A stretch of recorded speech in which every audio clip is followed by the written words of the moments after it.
দেখে বিয়ে দেয় কেন? শুভ দিন, নিশ্চয়ই তার কোনো একটা কারণ আছে, ভালো ফলের জন্য। আমরা ঠাকুরকে পুজো দেই কেন? ভালো কিছু পাওয়ার জন্য। কেউ আবার সাধনা করার জন্য দেয়, কিছু পেতে চায় না, যার যেরকম মোটিভ সে সেইভাবেই কাজ করে।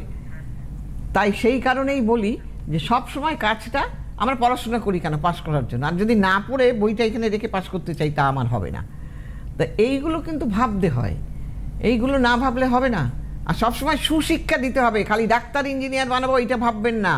আপনি সুশিক্ষা দেবেন যাতে আপনার ছেলেটা ভদ্র, নম্র, মানুষের সঙ্গে ভালো ব্যবহার করা, গুরুজনদের শ্রদ্ধা করা, তবেই কিন্তু ভালো থাকা যায়।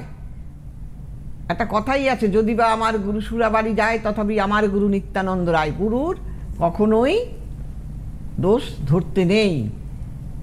কিন্তু এখন তো দোষ তো দূরের কথা, অকারণেই তো মা বাবাকে লোকে যাচ্ছে তাই কথাবার্তা বলছে, বৃদ্ধাশ্রমে পাঠিয়ে দিচ্ছে, রাস্তায় ফেলে দিয়ে আসছে। কি রাজত্বে, হ্যাঁ, কি ইসে আমরা বাস করছি সমাজে।